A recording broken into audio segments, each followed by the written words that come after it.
I'm going after the militia checkpoint to the north of Founders Island. This is my city, and I'll take it back one road at a time. Good hunting, Master Bruce. Good evening, good morning, whatever time of day it is for you. Welcome to this thing that I do called Thor's Entertainment. I am Thor, and we are doing the dreaded militia missions today. We'll be starting off with the Own the Roads militia mission today, but then we're also going to be doing the others separately. They are all going to be released this week since they are all essentially the same exact side mission, just drawn out over 4 instead of 1. You may have noticed already, but we are not just going to be doing an intro and then going into the side mission. Normally we would do that before jumping into the side mission, but in this case we went ahead and started Own the Roads. This side mission has 20 separate battles in it, so it is going to be lengthy. Since this one is going to be taking a while, I decided to go ahead and start the side mission and just do the intro while it begins. This early on, there's not really anything meaningful being discussed in the side mission, so you're not missing any sort of important dialogue. Anything worth seeing you can see in the background, and there's nothing really worth hearing. So don't worry, you're going to see all the good stuff.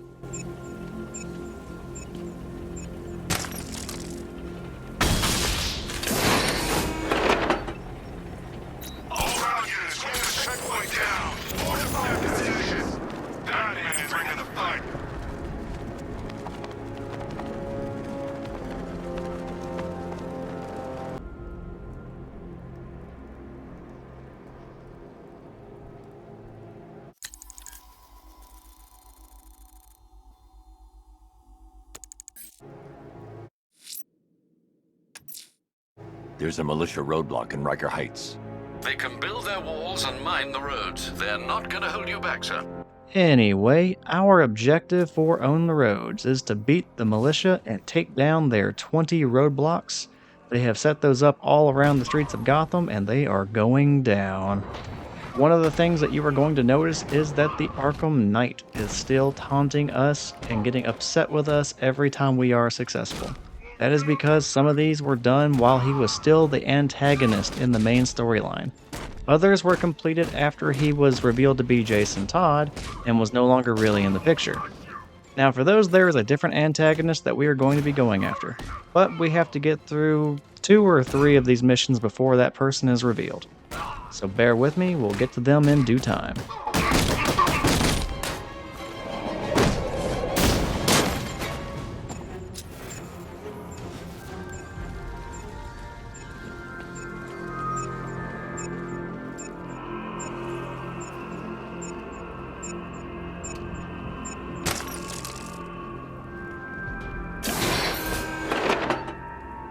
The Batmobile can't auto-navigate to this area.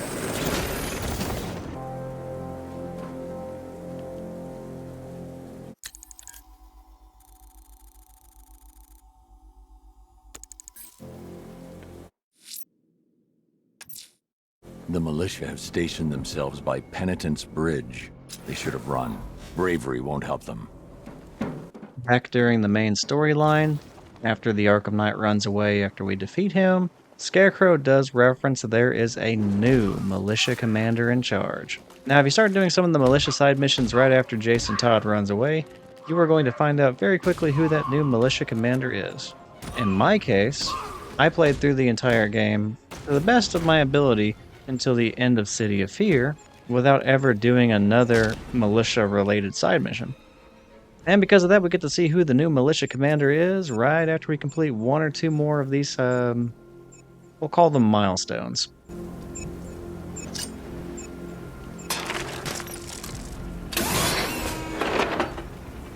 I taught you how to fear, so fear!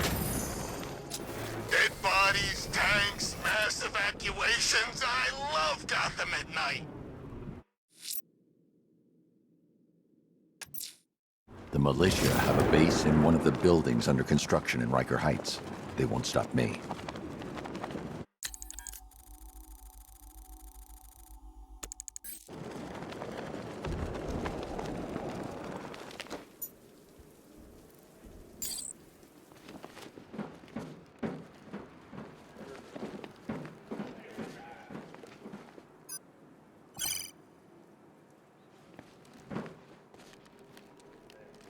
All right, guys, let's do it. Let's kill Bruce Wayne.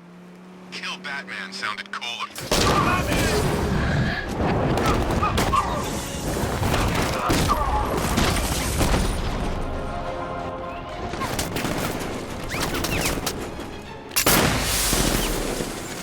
Alright, this is going to be the very last milestone we complete for Own the Roads before we get to be introduced to the brand new militia commander that Scarecrow has in line to try and take us out.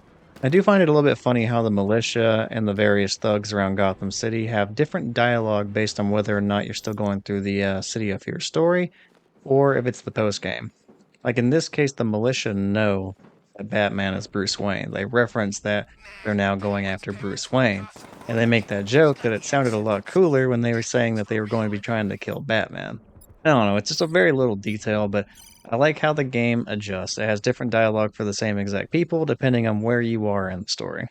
And that's just a very nice touch. They could have easily just given them some default random dialogue and had them say it regardless of the situation that you were in and how far you had progressed throughout the story. Those little extra bits of effort really do go a long way.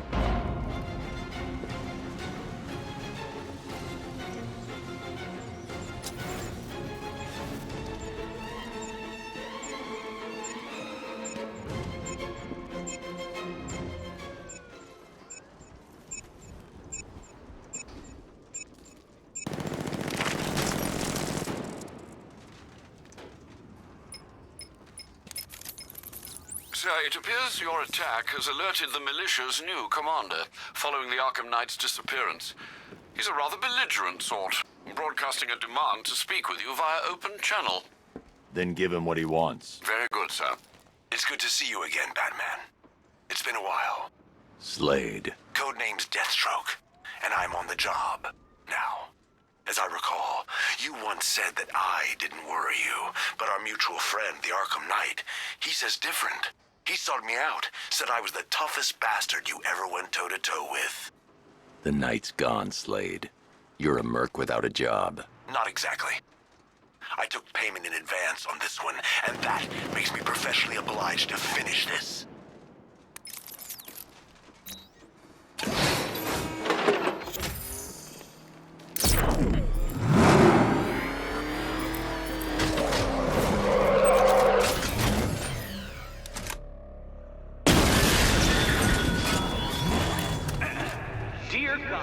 Perdition Bridge. Not anymore. There's no half measures with these soldiers, Master Bruce. They're equipped with firearms and sentry gun placements. Alright, from this milestone forward, we are in the post-game. And now that we are a few milestones in, it is revealed that Deathstroke is going to be the main antagonist for the militia missions. He ended up becoming the new commander as soon as you defeated the Arkham Knight, but you don't really see that until you complete one of the side missions after the Arkham Knight's no longer in the picture. So technically this could have been revealed during the main storyline, but I just saved it. So even if City of Fear is still taking place, after you have defeated the Arkham Knight, it will be Deathstroke greeting you anytime you do a militia side mission. And those include Own the Roads, Occupy Gotham, Campaign for Disarmament, and Armored and Dangerous. Where Deathstroke differs from the other villains in the game is that you cannot just fight him after completing all the milestones of a single mission. He requires you to complete all the milestones for the 4 different militia side missions, and he'll only fight you after all 4 of those side missions are completed entirely. Besides the Riddler, this is the most time-consuming requirement to face a villain in the entire game. You may recall if you saw the videos, but in either the Hush side mission or the Deacon Blackfire side mission, I guessed that there were roughly 40 militia side missions. Well, I was way off. There are way more than that. For an exact count, there are 20 roadblocks that we need to take down in the Own the Road side mission. There are 21 rooftop radars we have to destroy in the Occupy Gotham side mission. There are 14 bombs to tactically detonate in Campaign for Disarmament. And there are 9 armored vehicles that we have to total in the Armored and Dangerous side mission. All of those together come out to be 64 militia battles, and that's before we even face Deathstroke, which means we get 65 total. Some of these militia battles really aren't bad. They're fun and require a good amount of planning and quick reactions and understanding of the layout of the area so that you can get an advantage and win. I happen to be doing one of those really fun ones right now. But more often than not, you get these really short and easy ones that don't really need to be there. They kind of only exist so that they pad out the amount of time that you spend doing these missions, and it kind of makes the experience suffer as a result. In the end, the challenging ones are really fun, but it's mostly just filler, and after a while, the whole thing starts to feel like a gigantic chore. The armored and dangerous ones, they especially kind of feel like filler and could have just been cut entirely, in my opinion. Besides the one vehicle you have to take down to interrogate a guy to find out more information on the Arkham Knight and the main story, well, these really just don't need to be here. The bombs I kind of understand because you wanted to maintain control of the city, but those probably could have been cut and maybe just disarmed by the GCPD.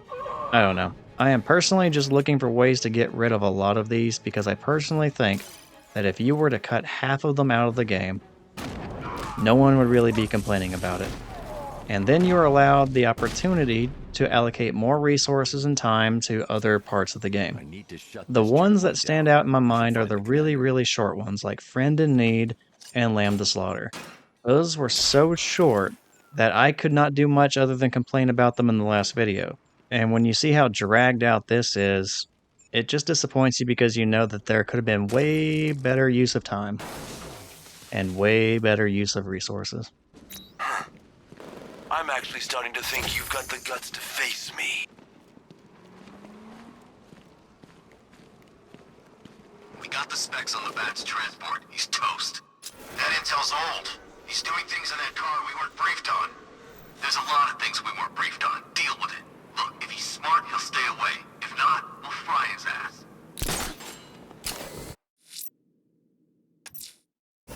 There's a militia checkpoint guarding Perdition Bridge. It's imperative you maintain access between the islands. Give them no quarter, sir. But what is done is done. The game is the way that it is, and it has been built on established events from previous games. So let's go ahead and talk about them.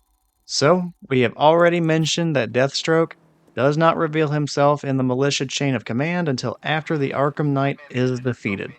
When revealing himself, he makes it clear he intends to fulfill his contract and kill Batman. Deathstroke mentions that he has fought Batman before, and he intends to win this time.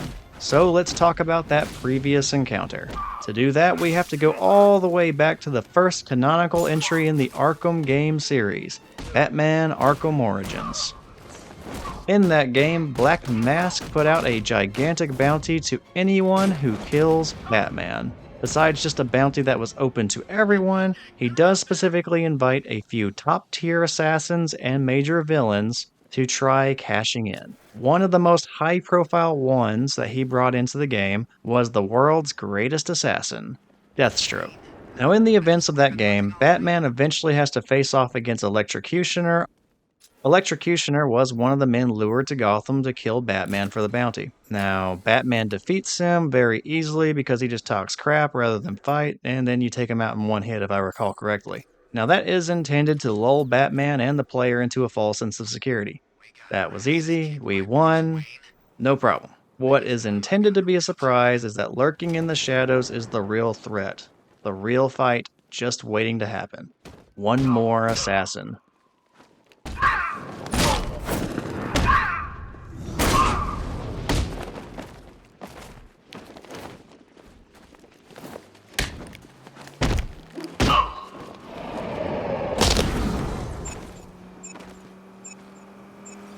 Now to locate the commander and finish this.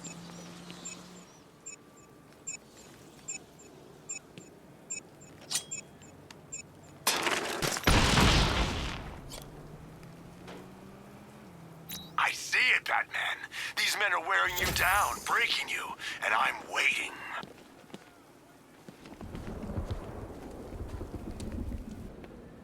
We're not getting paid for tonight, are we?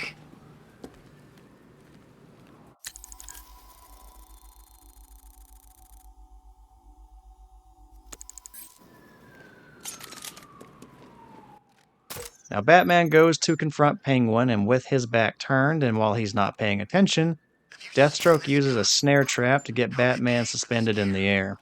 Batman barely escapes before Slade is able to deal a killing strike. But Batman escaping the snare did not mean safety.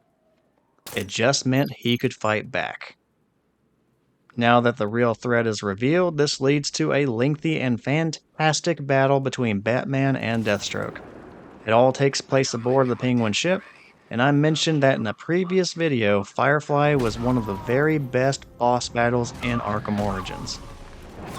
I could not, in good conscience, call it the best one because it is fighting tooth and nail for that top spot with 2 other boss battles. Now, one of them is the finale against Bane when he is overdosing on Venom, but the other one, that is this fight against Deathstroke in Arkham Origins.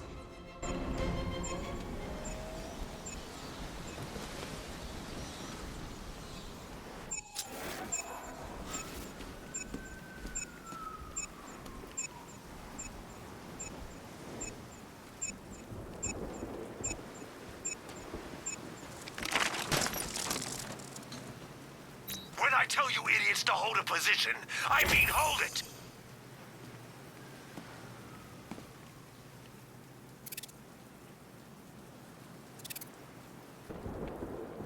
I saw him, I swear, running out of a mall.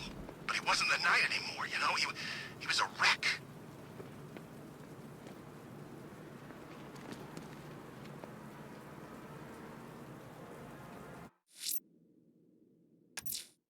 There's a militia checkpoint entrenched next to the clock tower. Not for long. Now, it is super impressive that Deathstroke gets the top fight, considering it happens very, very early on in the game. Early fights in video games typically tend to be basically tutorials and aren't all that amazing. They certainly don't tend to stand out as potentially the best fight in the entire game. Bruce Wayne have a kid or This is a deserving contender, though. You go hand to hand with Deathstroke for a while, and the fight does not lag. Slade does not relent and keeps you defending yourself until the very end. And by the time you finally do win after the endurance test and the beating that you take and have to give on to him as well, it feels like you had to earn it. It is fun to watch, it is fun to play, and I encourage you to check it out if you are not familiar with it. It's just a very good looking fight, and it seems very appropriate for something to be built up between Batman and Deathstroke, 2 fantastic combatants in the world of DC. In fact, check out the marketing for that game as well. They did make it clear pretty early on that Deathstroke was going to be a big obstacle for Batman. One trailer comes to mind that teases the battle on Penguin ship, and it looks great. It makes me wish it was actually a cutscene in the game. For anyone who saw that trailer that showed Batman fighting Deathstroke, it was reasonable to be excited, and even though he is an early game boss, I think he lived up to the hype. But all because Batman won, it did not mean that he was entirely done with Slade. We would eventually see him locked up in Blackgate Prison. Then when the Joker breaks everyone out of their cells, Deathstroke is one of the only people that remain locked up. Now, Slade goes on to say that this is due to the Joker being afraid of him, which might not entirely be ego talking. Now, the Joker was posing as Black Mask, so the bounty that was set up for all the assassins, to include Deathstroke, well, the offer was entirely bullshit. And they were lured to Gotham City for a reward that did not even exist.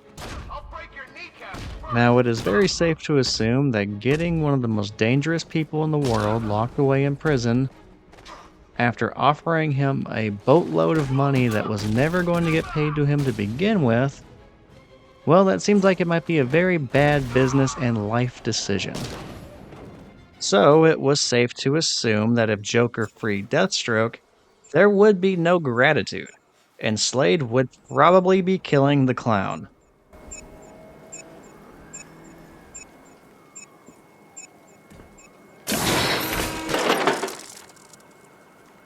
You might impress me one day, Batman. Keep trying.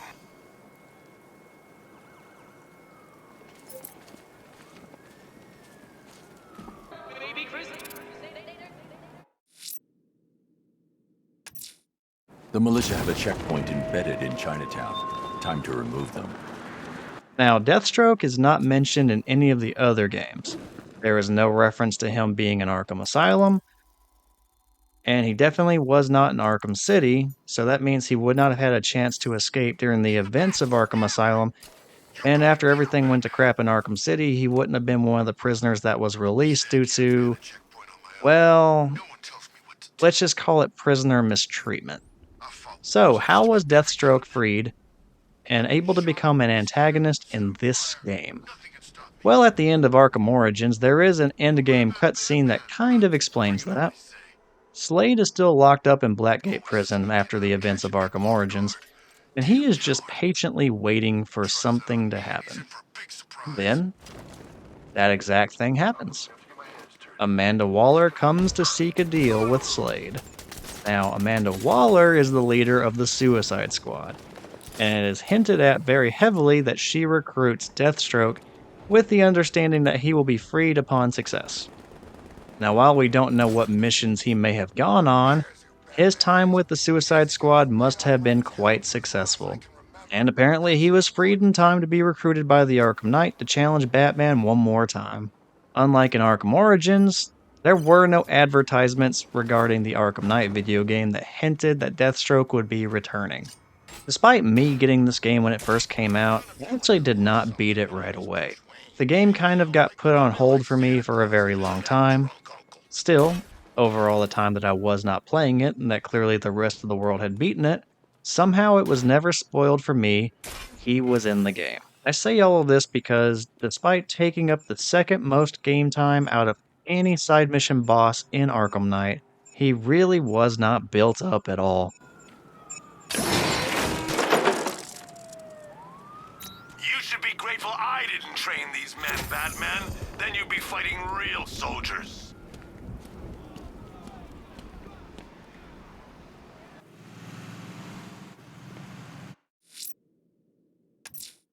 A militia fortification has been established in the north of Miyagani Island.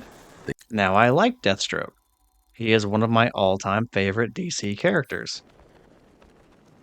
I have a Deathstroke number 1 from his 1991 solo run, and it is framed right next to me as I speak.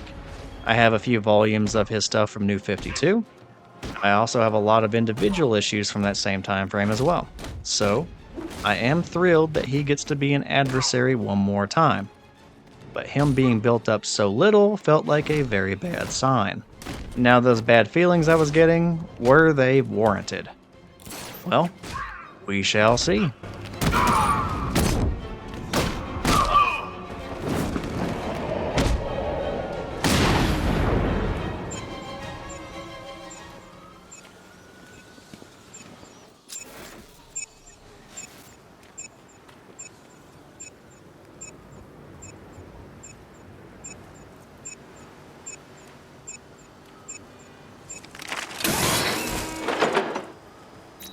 Minor victories could give a man hope, courage, conviction. Don't fall for it.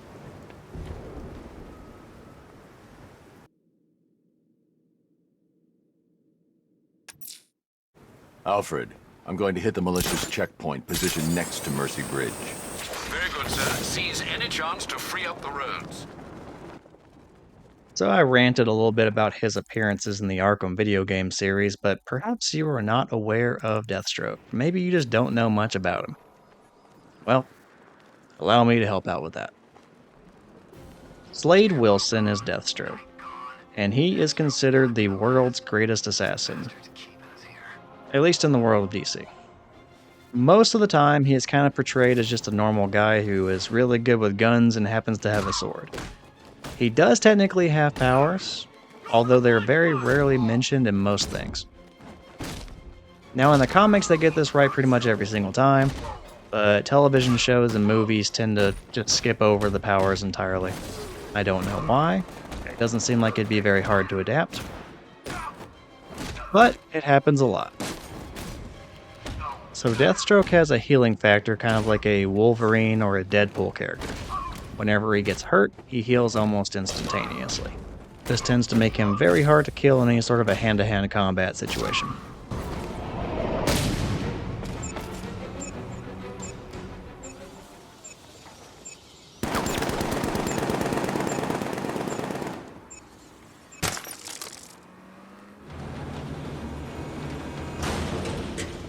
brute force works on unskilled opponents, Batman.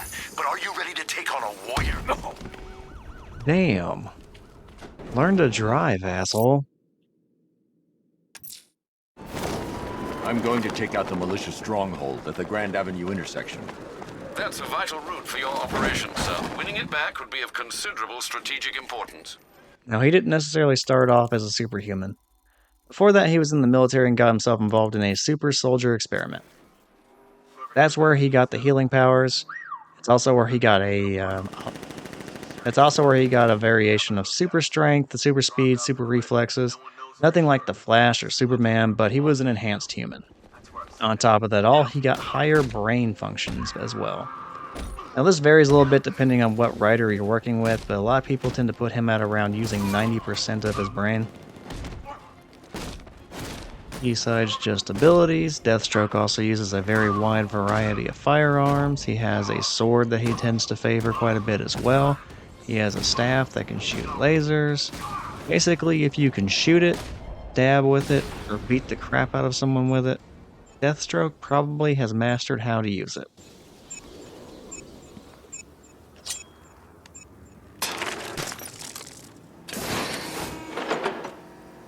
You always were one of the best. Run that freak down!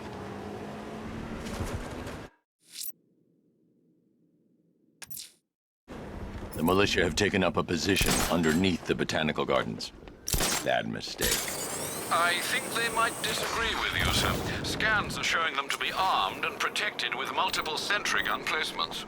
He also has armor made out of, and I've actually never had to say this out loud, I've only ever read it. He has an armor made out of imps metal, What's your problem? which is an incredibly strong substance that also has a healing factor all of its own. So whoever is wearing it, it will heal them. So on top of being able to heal himself based on his own powers, he has that on top of it, so he has double the healing factor. Off of the top of my head, Slade Wilson has teamed up with a few different groups. He has had very brief moments with the Suicide Squad, the League of Assassins, the Omegas, or the Omega Men, something like that. I don't really follow that group that closely.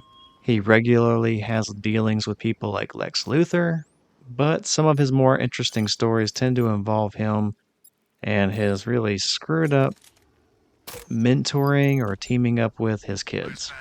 That would be Grant Wilson, who is Ravager, Rose Wilson, who also is Ravager at different times, and Jericho, who is just Jericho. And he has some pretty amazing telepathic and telekinetic powers, so he really doesn't need the whole weapons gimmick that his father does. He can pretty much just rip you apart with his mind. So yeah, Slade ends up trying to turn his kids into weapons on several different occasions, and well, it always ends very poorly and very traumatically for them. Needless to say, Mr. Deathstroke is not going to be getting any Father of the Year awards. I guess I am being a little bit vague, at least when it comes to my description of Mr. Slade Wilson. Huh. I had a little bit of a slur with that last one. Mr. Slade Wilson. Anyway, I've mostly just been describing some really bare basic descriptions of him, you know, abilities, teams, weapons, gear, and kind of just a rundown of what he did in the Arkham universe. But those are really small details for him, all things considered. It might be more beneficial to dive into more of his bigger stories. And the ones I'm most familiar with happen to be from the New 52 line of comics. So I think I'm going to dive into the ones that I know and summarize those Deathstroke storylines. I think they do a pretty good job of breaking down the character in those early days of New 52 because they were re-establishing every single character at that point. So they had to really get back down to the basics and help you understand what their motivations were and who they were as people as well as villains and heroes.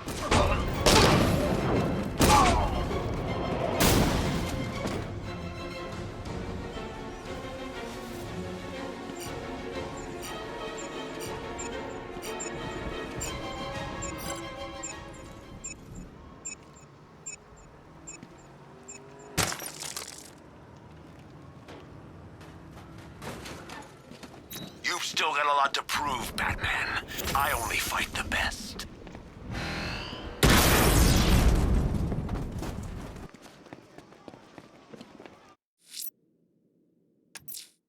The Rail station entrance has been taken over by the militia. I'm taking it back. Say goodnight, Batman. I might save it for the next video and just continue it on throughout the remaining militia side missions. But next video, I think I'm going to go ahead and pull out the old Deathstroke Legacy line of comics, refresh my memory, and then just kind of summarize those while we go through the remainder of that mission. That way we get to see what was the first solo run of comics for Deathstroke in New 52. That'll be a much better introduction to the character than the improvising I've been doing this entire episode. Then we'll follow that up with Volume 2, which would be a Lobo Hunt. That's a pretty good series as well for Deathstroke that saw his progression as an assassin in the world of metahumans.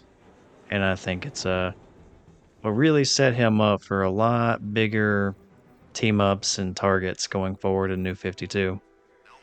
Then his solo series ended, and he wouldn't get picked up again for several years. But eventually, before New 52 ended, he would get another solo run of comics that saw him taking on way bigger adversaries in the world of DC. But the writing was also way less consistent, which wasn't really a Deathstroke issue. That was kind of a New 52 issue in general, especially towards the end. So yeah, I'll go ahead and bust out those storylines for him, and then I suppose I can talk about his appearances and other things like older comics, TV shows, movies, just stuff like that. And kind of talk about how those interpretations of the character kind of differ quite a bit from what you might see in comic books today. Or, well, I say today. When I was reading the character, which honestly was about 10 years ago. So yeah, definitely not today.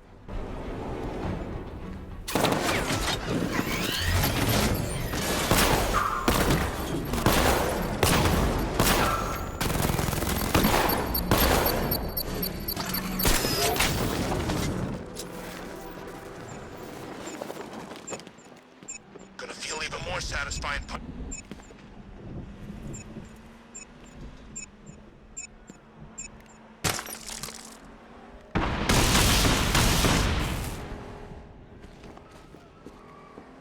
There's plenty of men left out there, waiting to kill you.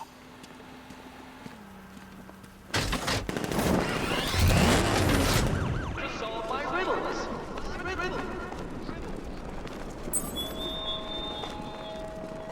I bet it's eating him up. Us being here, doing whatever we want. He's got nowhere to hide. You hear that, Batman? You're finished!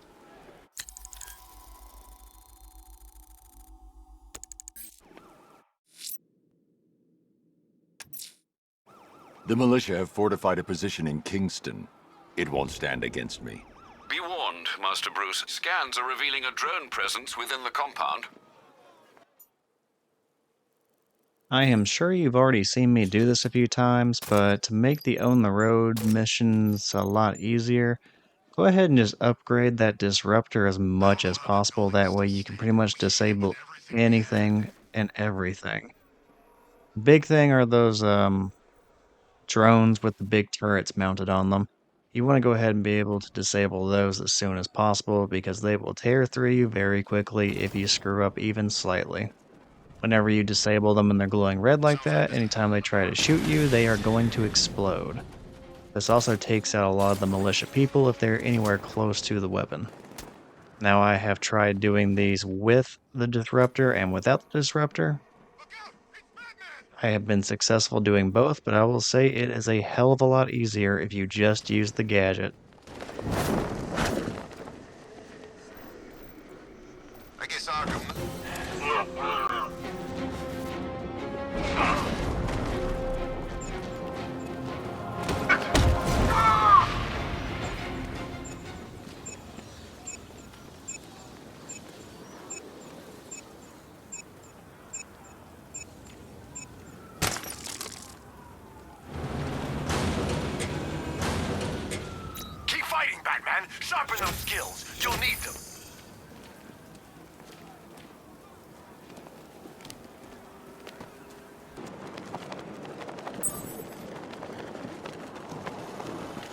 taught us everything we need to know about that. We can still take. A checkpoint in the south of Miyagani Island. Everyone I take out is a blow to the occupation. Every blow sends a message. Admirable, sir, but I should warn you the soldiers are armed. Brute force might not work in this instance. I don't know, Alfred. Maybe I do want to just try and brute force my way through everybody here. Maybe I think I'm bulletproof, electricity-proof, chrome-proof, waterproof. I don't know where I'm going with this. Anyway, we get a predator map. It might be that I have done so many of these little milestones for the Own the Road side mission, but I actually don't remember any other predator maps. This might be one of the only ones in this lineup, but nothing too crazy here. Use your hacking tool to blind the drone. Try to line up a fear multi-takedown because there's not that many of them. And if you're at this point in the game, you probably upgrade your armor quite a bit, and you can just, you know, say screw it, Alfred, and brute force the remaining people. Anyway, this one's not that complicated. I have all the faith in the world in you. You can do this. Go you. Target on the move! You know the drill, fight!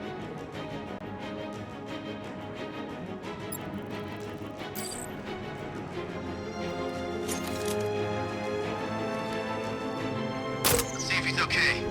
I'll keep watch. Look at all these guys. He's picking us off. I can't afford to lose any more men. He's too fast. We don't stand a chance. Nothing we can do here. Batman, he's still here! Eyes on target, now!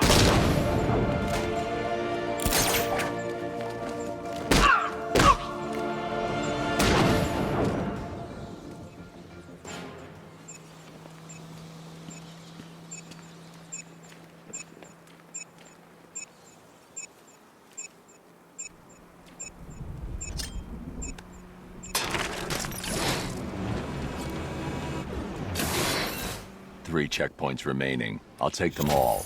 The occupation's hanging on by a thread, sir. Strip away all the firepower and see how long you last in the field.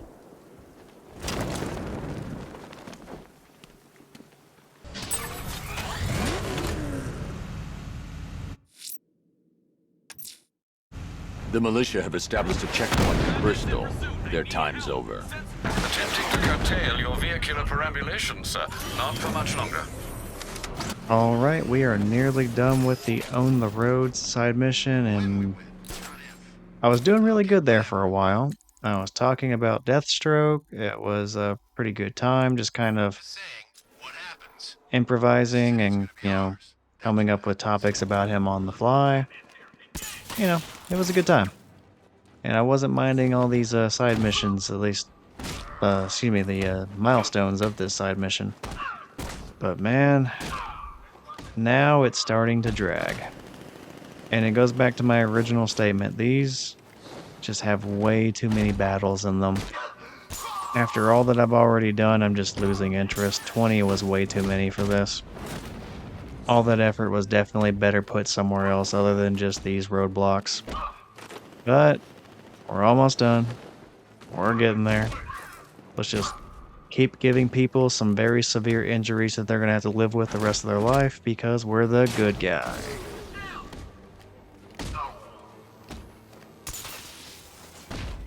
Man, there are a lot more people in this fight than I recall there being. Now, it doesn't exactly help that I keep screwing up, so they're just going to be lingering in this fight way longer than they should have been, but I still feel like there are more people here than what I remember. And you know what? I shouldn't say that I was screwing up. I should be a very reasonable person and just blame the game. It's never my fault. I think more people entered the roadblock while my back was turned. That's it.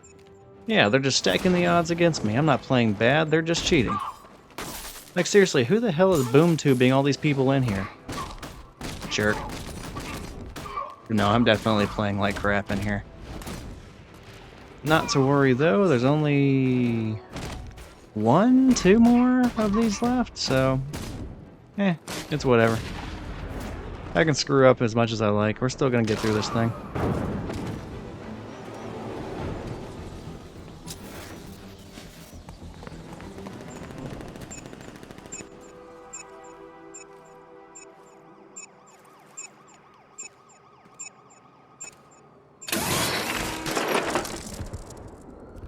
Two checkpoints left. They don't stand a chance.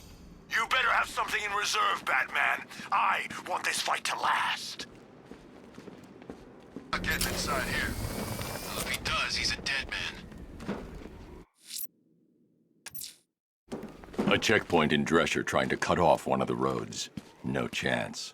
It's a substantial compound, sir, and appears to be housing several drones. Be careful. I am a little ashamed to say this, but this is actually probably the Own the Roads map that I struggled with the most.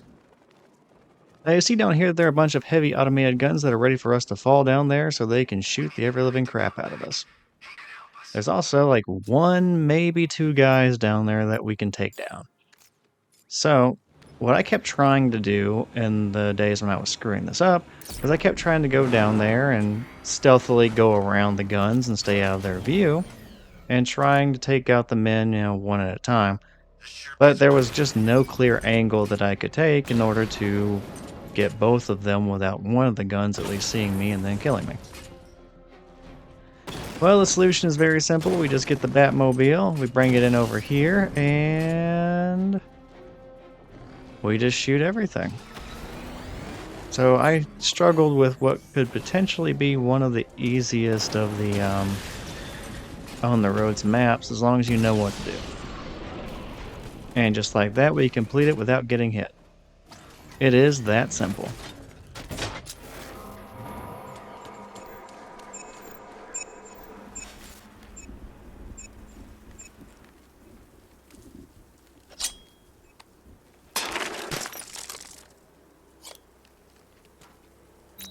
One checkpoint left. Time to finish the job. Good riddance, I say. To the last remaining checkpoint. Get ready. The Bat's coming. Yes, sir. Good. We're high enough here that we can maintain aerial control of the whole island with these guns. That's what we're gonna do. If any of you sees the Batman, just shout. We'll tear him to pieces with this gun, and we'll take bets on how long it takes his body to hit the ground. Got it? Yes, sir. Yes, sir. A militia checkpoint in Riker Heights. They won't stop me. These are my roads. I cannot stress enough how much I was laughing whenever I hopped onto the railing here and saw every single person in the roadblock huddled together in this corner. That led to one of the easiest completions out of any of the roadblocks in this entire side mission. Just going behind them and doing a fear multi-takedown took down everyone, and yeah, I don't know what to say. This one ended up being way easier than it should have been. And I think it's from when I crashed the Batmobile into the side of the wall and it just got their attention. I don't know if I could do that twice if I wanted to. Batman, you're a hard man to kill. You remind me of this guerrilla fighter. Kept raiding our camp in Troubadour. We got him eventually. Nailed his head to a wall. One chance, Slade. Leave Gotham. Now. I don't think so. You've taken out my checkpoints. Nice work. But I've got the city rigged to blow, and our watchtowers have locked down Gotham's skies. That is going to be all for the Own the Roads side mission. I think I said something earlier in the video about wanting to release all of the militia videos in the same week. I am now rethinking that. Instead, I think I'm going to keep these spaced out. Mostly after just doing this one and it lasting, about 45 minutes. It's a lot of time editing, and yeah, I don't want to try squeezing all of that into 1 week. But what did we learn in this mission? We found out that Deathstroke is going to be the new commander of the militia, and he does not care if there's a Scarecrow or an Arkham Knight around anymore. He is going to complete the job and try to kill the Batman. We then spent a lot of time talking about Deathstroke, and we're going to be talking about him even more in the next episode. And yeah, we took down every single roadblock in the city.